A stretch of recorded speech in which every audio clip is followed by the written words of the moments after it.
Hello students, today we will see the naming of coordination compounds. ये NCERT text book में chapter number 5 है।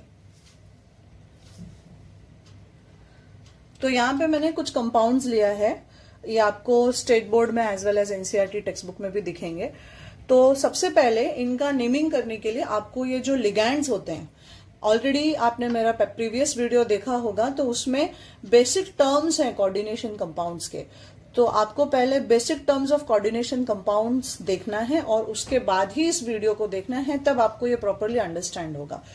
तो सबसे पहले कोऑर्डिनेशन कंपाउंड का नेमिंग करने के लिए हमें लिगैंड्स का नेमिंग आना चाहिए। तो लिगैंड्स बेसिकली क्या होते हैं? Ligands are the molecules which donate electron pair to the central metal atom. So they are basically Lewis bases. ये लोग या तो नेगेटिवली चार्ज स्पीशीज होंगे, जैसे मैंने ले लिया, से आई हैव Cl माइनस, है ना, मैंने ले लिया कौन सा molecule, Cl minus, Br minus, I minus, OH minus, Cn minus. ये सब हमारे मोनोडेंटेट लिगैंड्स हैं। तो इनको हम all negative ligands basically and in O। जैसे इसके जगह मैं ले लूं CO3 2 माइनस, या फिर NO3 माइनस, या फिर SO4 2 माइनस। तो बेसिकली इनका नाम क्या होता है? कार्बोनेट बोलते हो आप इसको। तो आपको क्या करना है, कार्बोनेट का ई हटा के ओ लगा देना है। So you will call it as carbonato. Then nitrate होता है, ये नाइट्रेट का ई हटा दो और ओ कर दो, नाइट्रेटो। ये सल्फेट है, so now you will call it as sulphato. So all these are basically monodentate ligands. जैसे Cl minus, Br minus, I minus, इनको क्या बोलते हो आप? Chloride, bromide, iodide. अब इनको आप बोलोगे क्लोरो, ब्रोमो, आयोडो। ये हो गया। OH माइनस को हाइड्रोक्साइड बोलते हो, तो ये हो गया हाइड्रोक्सिडो। ये सायनिडो, साइनाइड होता है, बस सबका ई ड्रॉप करना है और आपको ओ लगाना है। अब इसको आप साइनो बोलो या साइनिडो बोलो, एक ही बात हो गया। तो ये जो हमने लिखा है, ये सब मोनोडेंटेट लिगैंड्स हैं। डेंट का मतलब क्या होता है? टूथ। जैसे हर टूथ के लिए एक ही पॉइंट ऑफ अटैचमेंट होता है, वैसे ही ये जो लिगैंड्स हैं, ये लोग सेंट्रल मेटल एटम से सिर्फ एक ही पॉइंट से जुड़ते हैं। इसीलिए हम इन्हें मोनोडेंटेट या यूनिडेंटेट लिगैंड्स बोलते हैं। क्या बोलते हैं? मोनोडेंटेट लिगैंड्स या फिर यूनिडेंटेट लिगैंड्स, ये इनका नाम है। और दूसरा हमारे पास आ गया डाइडेंटेट लिगैंड, जिसमें अच्छा, ये मोनोडेंटेट में ये तो चार्ज्ड हो गया, नेगेटिवली चार्ज्ड। वैसे ही हमारे पास न्यूट्रल में भी मोनोडेंटेट लिगैंड्स होते हैं, जिसमें आ जाएगा न्यूट्रल मोनोडेंटेट में H2O। इसे आप बोलते हो एक्वा या फिर एक्वो। NH3 amine. बिल्कुल वैसे ही डाइडेंटेट लिगैंड्स में भी हमारे पास EN होता है, जिसे हम बोलते हैं ethylene diamine. This is a neutral डाइडेंटेट ligand children. क्या बोलते हैं इसको? Ethylene diamine. अब ये क्या कर सकता है? दो अलग अलग डोनर एटम से लोन पेयर को डोनेट कर सकता है। मान लो ये इसका फॉर्मूला है, तो मेरे पास दो नाइट्रोजन हो गए, so I have two centres which can donate the electron pair. और यहां पे मान लो मेरे पास प्लैटिनम जैसा कोई मेटल आ जाए, कोई भी मेटल आ जाए, not only platinum, any metal. तो what can it do? This can donate the electron pair from two different sides and form two coordinate bonds and result in the formation of a 5 membered ring. तो ये जो डाइडेंटेट ligands इस तरह से 5 membered rings वगैरह बनाते हैं, इस प्रॉपर्टी को हम चिलेशन कहते हैं। What do I call it as? Chelation. इससे स्टेबिलिटी बढ़ती है कंपाउंड की, क्योंकि वो 5 मेंबर्ड या 6 मेंबर्ड रिंग बना पाता है। तो यहां पे चीला का मतलब होता है क्लॉज, राइट? जैसे कोई बिच्छू अपने क्लॉज से ऐसा पकड़ता है ना, उस तरह से बिल्कुल ये कंपाउंड्स जो है मेटल को दोनों तरफ से ऐसा लिंक करते हैं और एक 5 मेंबर्ड या 6 मेंबर्ड रिंग बना सकते हैं. सो ये एक डिफरेंट पैरामीटर हो गया जहां पे हम चिलेशन के बारे में देखेंगे. We will not talk about this right now. So here I am just talking about ligands. तो ये न्यूट्रल डाइडेंटेड लिगैंड का एग्जाम्पल है जिसमें हमने इथिलीन डायमाइन लिया है. और उसी तरह से चार्ज्ड डाइडेंटेड लिगैंड होता है विच इज C2O4 इसे आप बोलते हो oxalato. What do you call it as? ये ऑक्सोलेट होता है ना. तो ऑक्सोलेट का ई हटाओगे और ओ लगा दोगे तो इसका नाम हो गया oxalato. So this way children we have different types of ligands which may be monodentate, डाइडेंटेड, और इसी तरह से हमारे पास एक हेक्साडेंटेड लिगैंड भी होता है. So what is an hexadentate ligand? I may take the example of, say I have ethylene diamine. क्या लिया मैंने? Ethylene diamine, EDTA. ये एक hexadentate ligand है. What do I mean by hexadentate ligand? जिसके पास 6 डोनर एटम्स हो, इसे हम बोलते हैं ethylene diamine tetraacetate. What is it? Ethylene diamine tetraacetate. इसका स्ट्रक्चर देखो. अब ये आपका इथिलीन डायमाइन है, राइट? इसी इथिलीन डायमाइन में यदि आप दोनों हाइड्रोजन्स को हटा दो, यहां से H2 और H2 को निकाल दो और यहां पे एसीटेट आयन को लिंक कर दो. आप यहां पे हाइड्रोजन के दोनों बॉन्ड के जगह पे मैंने एसीटेट ग्रुप लगा दिया, तो ये हो गया ethylene diamine टेट्राएसीटेट which is used in complexometric titrations. वहां पे इसको यूज किया जाता है, right? So the ligands can be monodentate or unidentate. They can be didentate like ethylene diamine, जहां पे ethylene diamine न्यूट्रल है, और oxalato चार्ज्ड डाइडेंटेट लिगैंड है क्योंकि इसके पास 2 डोनर एटम होते हैं. ऐसे ही ट्राइडेंटेट भी होता है, टेट्राडेंटेट भी होता है और हेक्साडेंटेट भी होता है. यहाँ हेक्साडेंटेट का एग्जाम्पल लिया हमने इथिलीन डायमाइन टेट्राएसीटेट, और ये इसका स्ट्रक्चर है इथिलीन डायमाइन टेट्राएसीटेट का. आप देख सकते हो यहाँ पे 2 नाइट्रोजन एटम के ऊपर 2 लोन पेयर है, तो ये 2 साइट हो गया डोनेट करने के लिए, और ये 4 नेगेटिव चार्जेस है जहां से ये 4 पेयर ऑफ इलेक्ट्रॉन और दे सकता है. टोटल ये 6 साइट्स हैं जहां पे electron donation is possible. Hence we call it as a hexadentate ligand. Now let us come to the naming of this compounds.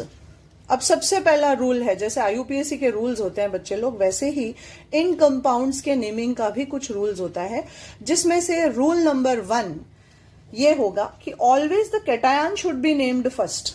Positive ion का नाम आपको सबसे पहले लिखना है और पहचानना है whether it is a part of coordination sphere. ये जो स्क्वायर ब्रैकेट है इसे हम कोऑर्डिनेशन स्फीयर बोलते हैं. तो अब इसको देखो आप कि पोटेशियम जो है वो ग्रुप 1 का एलिमेंट है, राइट? तो डेफिनेटली वो हमेशा कैटायन बनाएगा, मतलब इस पे चार्ज प्लस है और इस पे चार्ज माइनस है. और आपको क्या करना है, ये जो सेंट्रल एटम है इसका ऑक्सीडेशन नंबर निकाल लेना है. कैसे निकालोगे? जैसे यहां पे देखो 4 पोटेशियम है, पोटेशियम ग्रुप 1 का है, तो मैं लिखूंगी 4 × 1 +1 इसका ऑक्सीडेशन नंबर होता है. किसका आपको निकालना है? सेंट्रल एटम का. सेंट्रल मेटल एटम कौन होगा? जो स्क्वायर ब्रैकेट में सबसे पहला लिखा होता है उसे हम सेंट्रल मेटल एटम बोलते हैं. तो वो अननोन है X, मुझे उसका वैल्यू निकालना है. +6 × साइनाइड पे मैंने ऊपर चार्ज दिया था आपको लिगैंड का, साइनाइड का चार्ज होगा -1 = 0. तो X कितना आ गया मुझे? +2. तो ये +2 जो है इस मेटल का ऑक्सीडेशन नंबर है यहाँ पे, जिसे आप इस तरफ से निकालोगे. आपने 11th स्टैंडर्ड में रिडॉक्स रिएक्शन सीखा है, वहां पे आपको ऑलरेडी ऑक्सीडेशन नंबर कैसे निकाला जाता है वो सिखाया गया है. फिर भी मैं यहाँ पे 1-2 एग्जाम्पल्स और ले लेती हूँ. ये फर्स्ट वाले का था. अब वापस देखो, सेकेंड एग्जाम्पल लेती हूँ मैं. हमें ऑक्सीडेशन नंबर निकालना किसका है? सेंट्रल एटम का. मेरा सेंट्रल एटम यहाँ पे क्या है बच्चे लोग? कॉपर है. तो कॉपर को मैं बोल दूंगी कि इट इज X प्लस ये अमाइन को हमने न्यूट्रल लिगैंड में लिया था, मतलब इस पे कोई चार्ज नहीं होता है, ये 0 है, तो 4 × 0. और सल्फेट पे मैंने अभी आपको लिगैंड का लिस्ट दिया है, आप उसको लिख लेना. सल्फेट पे चार्ज -2 होता है, तो -2 = 0. तो वापस x इज इक्वल टू +2 आ गया, तो इसका ऑक्सीडेशन नंबर +2 है। ये मस्ट है नाम लिखने के लिए, ये चाहिए ही चाहिए आपको। अब यहां पे देखो बच्चे लोग, इसका निकालना है फिर से मुझे। ये कोबाल्ट है मेटल आपका, तो इसका कैसे निकालोगे, x + 5 इंटू वापस अमोनिया 0 होगा, क्लोरीन पे चार्ज -1 होता है, प्लस आपका काउंटर आयन भी क्लोरीन है। कितना क्लोरीन है, 2 इंटू -1 इक्वल टू 0। तो अब x क्या आ गया आपको, +3। तो यहां पे इसका ऑक्सीडेशन नंबर +3 है। नेक्स्ट देखो कार्बोनिल CO पे कोई चार्ज नहीं होता है, तो यहां पे निकल का ऑक्सीडेशन नंबर 0 है, because x + 4 into 0 will be 0। उस तरह से निकलेगा ये। अब ये मैं एक और एग्जाम्पल लेती हूं, देखो जहां पे कोऑर्डिनेशन स्फीयर के ऊपर चार्ज दिया हुआ है, राइट। यूजुअली हम क्या करते हैं, ऑक्सीडेशन नंबर में टोटल सभी का सम अप करके इक्वल टू 0 कर देते हैं। लेकिन जब आप ऐसे आयन्स लोगे, कॉम्प्लेक्स आयन्स लोगे, यदि कोऑर्डिनेशन स्फीयर पे चार्ज आ जाए तो उसे हम कॉम्प्लेक्स आयन बोलते हैं। यदि पॉजिटिव चार्ज आ गया तो ये कैटायनिक कॉम्प्लेक्स, नेगेटिव चार्ज आ गया तो ये एनायनिक कॉम्प्लेक्स। अब इसका ऑक्सीडेशन नंबर कैसे निकालेंगे, वापस ये मेटल एटम जो होता है ये x है, +2 इंटू इथिलीन डायमाइन न्यूट्रल है, हमने लिस्ट में लिखा है 0, +2 इंटू क्लोरीन का -1 हुआ। अब जो स्फीयर पे चार्ज है वो इक्वल टू के बाद लिखो, जैसे इक्वल टू, यहाँ पे एक प्लस है तो मैंने +1 लिखा है, तो क्या आ गया मेरा x का वैल्यू, इट कम्स टू +3। अब नीचे वाले का भी देखते हैं। चलो वापस मुझे इस कोबाल्ट का निकालना है, तो कोबाल्ट इज x प्लस ऑक्जेलाइटो। आप वापस लिगैंड्स के लिस्ट में देखना, बैक जाके ऑक्जेलाइटो पे चार्ज -2 होता है, तो 3 इंटू -2 इक्वल टू -3। तो वापस आ गया आपको x is equal to +3, right. तो इसका भी चार्ज +3 है। तो सबसे पहले जैसे आप मॉलिक्यूल को देखो, वहां पे आप सेंट्रल मेटल एटम या सेंट्रल मेटल आयन का ऑक्सीडेशन नंबर निकाल लो, ये सबसे पहला काम होगा। उसके बाद we will always try to name the cation first. सबसे पहले किसका नाम लिखना है आपको, कैटायन का नाम सबसे पहले लिखना है, और उसके लिए आपको पीरियोडिक टेबल का नॉलेज होना जरूरी है। तो यहां पे आ गया सबसे पहले मेरा एलिमेंट पोटेशियम, ये कैटायन है। तो ये टेट्रा वेट्रा ये सब बैलेंसिंग के लिए, ओके। तो सबसे पहले लिखो पोटेशियम। इसके बाद आपको कोऑर्डिनेशन स्फीयर को शुरू करना है, और कोऑर्डिनेशन स्फीयर के अंदर सबसे पहले लिगैंड का नाम आएगा, followed by the name of the metal atom, right. तो यहां पे CN कितनी बार है, 6 बार है, तो हम बोलेंगे हेक्सा, और CN को हम बोलते हैं साइनो। ये हमने लिगैंड के लिस्ट में पहले लिख दिया है। अब मेटल का नाम आ गया बच्चे लोग। अब यहां पे again an important point to be noted. अब देखो, यदि जब इसको डिवाइड करते हो तो आपको समझ में आता है कि मेरा जो काउंटर आयन है वो पॉजिटिव है और ये नेगेटिव है, राइट। अब ये सेकंड एग्जांपल ले लो, सल्फेट पे चार्ज नेगेटिव है, 2 माइनस है, तो अंडरस्टूड है कि इस पे चार्ज +2। तो आपको समझ में आ गया कि अब मेरा कोऑर्डिनेशन स्फीयर प्लस है। तो आपका जो मेटल है उसका नाम लिखने के लिए एक बेसिक रूल होता है। जैसे मान लो मेरे पास मेटल्स है Fe, है ना, या फिर क्या बोलते हैं, कोबाल्ट है, निकल है, सिल्वर है, गोल्ड है, प्लैटिनम है। इस तरह से मेरे पास सेंट्रल मेटल एटम में या आयन में, कंपाउंड में, कोऑर्डिनेशन कंपाउंड में मेरा मेटल होगा। अब पॉसिबिलिटी ये होता है बच्चे लोग कि कोऑर्डिनेशन स्फीयर पे या तो चार्ज पॉजिटिव आएगा, या तो न्यूट्रल होगा, 0 होगा, या फिर कोऑर्डिनेशन स्फीयर पे चार्ज नेगेटिव होगा, है ना। वो आप काउंटर आयन के हिसाब से डिसाइड करते हो। जैसे यहाँ पे पोटेशियम मेरा काउंटर आयन था, तो मुझे पता था पोटेशियम प्लस है, मतलब अंडरस्टूड है कि स्क्वायर ब्रैकेट वाला पार्ट नेगेटिव है। वैसे ही एग्जाम्पल 2 में मेरा कोऑर्डिनेशन स्फीयर प्लस है, क्योंकि क्या, काउंटर आयन नेगेटिव है।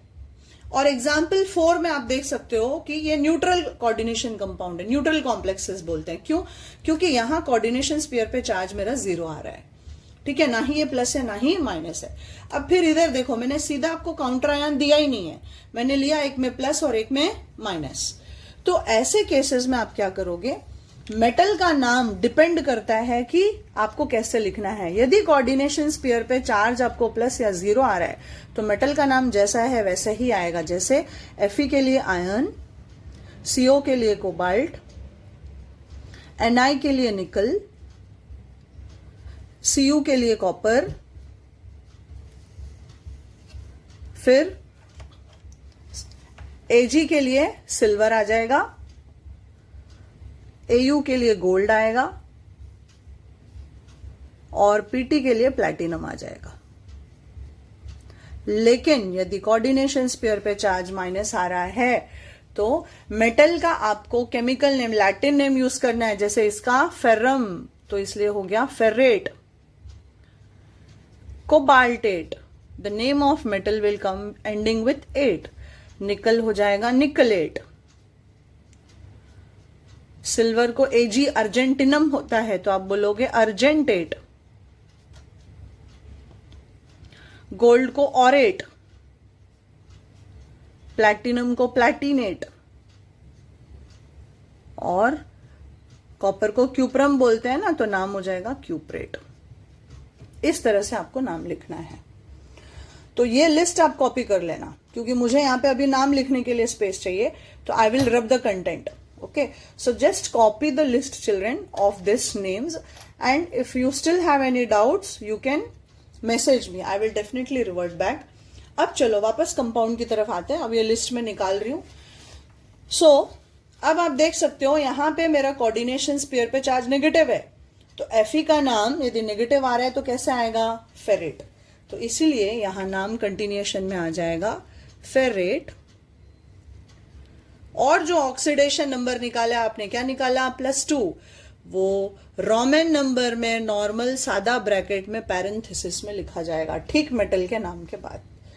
एंड कोऑर्डिनेशन कंपाउंड का name should be a single word answer. एक सिंगल लाइन में सब कुछ लिखा है हमने। एक और एग्जाम्पल लेते हैं, तब तक ये रखती हूं टेबल में, प्रिजर्व करती हूं। अब देखो बच्चे लोग, मेरे कोऑर्डिनेशन स्पेयर पे चार्ज प्लस आ गया, right. Inside the coordination sphere always the ligand should be named first. सबसे पहला नाम किसका? ligand का। अब ligand का लिस्ट सामने रखो इनिशियली, धीरे धीरे आपको वो बाय हार्ट हो जाएगा। NH3 को हमने क्या बोला था ligand के लिस्ट में? अमाइन। अमाइन कितनी बार है? 4 बार है, तो हम बोलेंगे टेट्रा अमाइन, टेट्रा अमाइन। अब मेरे स्पेयर पे प्लस है, यदि प्लस हो तो कॉपर को कॉपर ही बोलेंगे, राइट। तो लिखोगे कॉपर, और इसका जो भी ऑक्सीडेशन नंबर है 2 आया, 2 को रोमन न्यूमेरिकल में लिखो 2, फॉलोड बाय काउंटर आयन आपका सल्फेट, तो नाम आ जाएगा टेट्रा अमाइन कॉपर 2 सल्फेट। इस तरह से नेम लिखना है। अब चलो नेक्स्ट देखते हैं हम। Let us move ahead.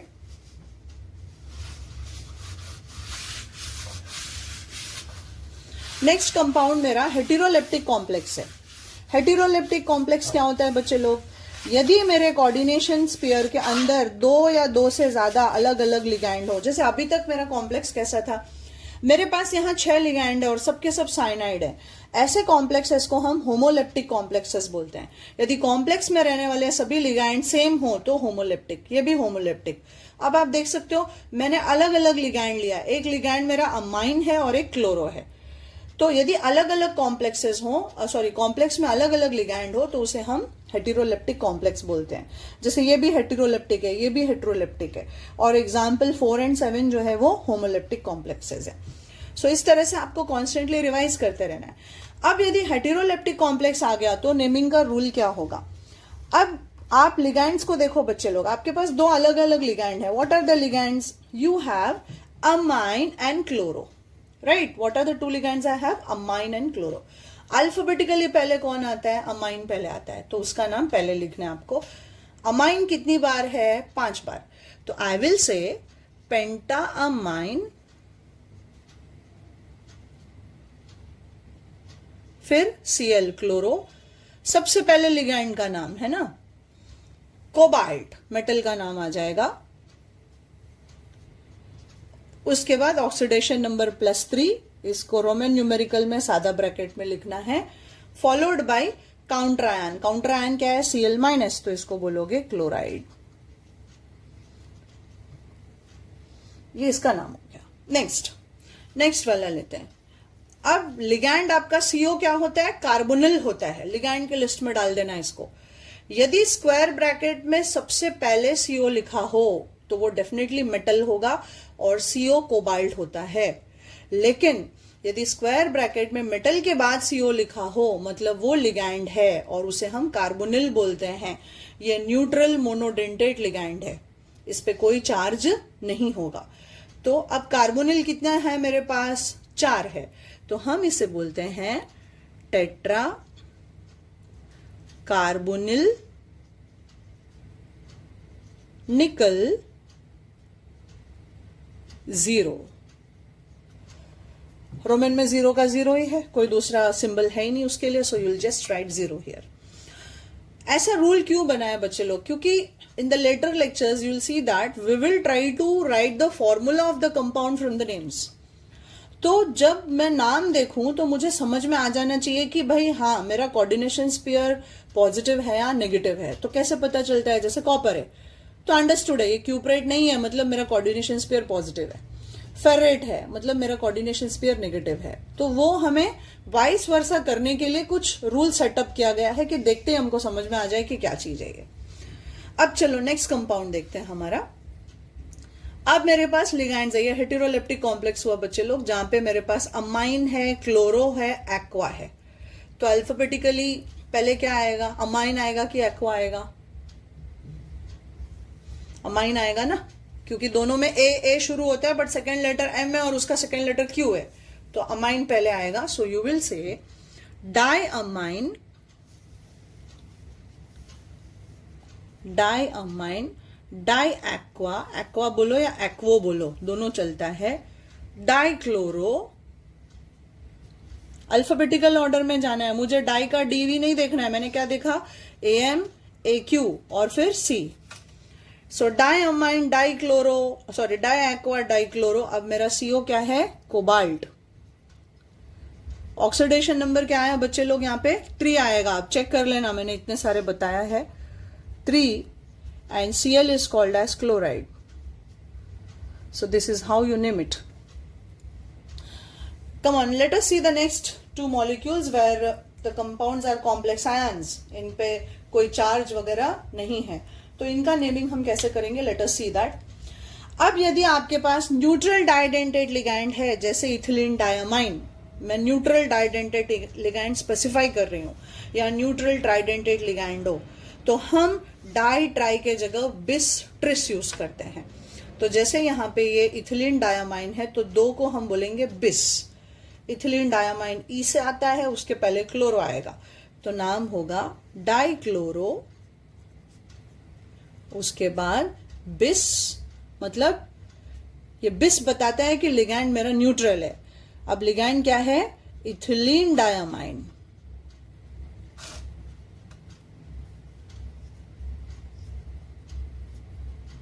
Bracket close. फिर कोबाल्ट, सिर्फ न्यूट्रल डाइडेंटेट या ट्राइडेंटेट या टेट्राडेंटेट लिगैंड को हम ऐसा ब्रैकेट में लिखते हैं, प्लीज रिमेंबर दैट। उसके प्रीफिक्स के बाद, प्रीफिक्स क्या है? डाई के जगह बिस आ जाएगा। कोबाल्ट, कोबाल्ट, और ऑक्सीडेशन नंबर 3 आया 3। अब कोऑर्डिनेशन स्फीयर पे चार्ज है इसलिए आप लिखोगे आयन। तो ये नाम बताता है कि मेरा कोऑर्डिनेशन स्फीयर पे चार्ज है। अब चार्ज प्लस है या माइनस है वो कैसा पता चलेगा? मेटल का नाम सिंपल है मतलब प्लस है, मेटल के नाम में 8 लग गया मतलब कोऑर्डिनेशन स्फीयर पे चार्ज माइनस है। सिंपल तरीका अंडरस्टैंड करने का। अब इसको देखो बच्चे लोग, अब ये भी मेरा डाइडेंटेट लिगैंड है, but the ligand is a charged didentate ligand. कैसा लिगैंड है? It is a charged didentate ligand. So how do I name it for charged didentate ligand? How will we take it? Now no bis and tris. Bis and tris is only for neutral. Please make it a point. So here I will say it is trioxalato. C2O4 का नाम दिया है मैंने आपको. You call it as trioxalato.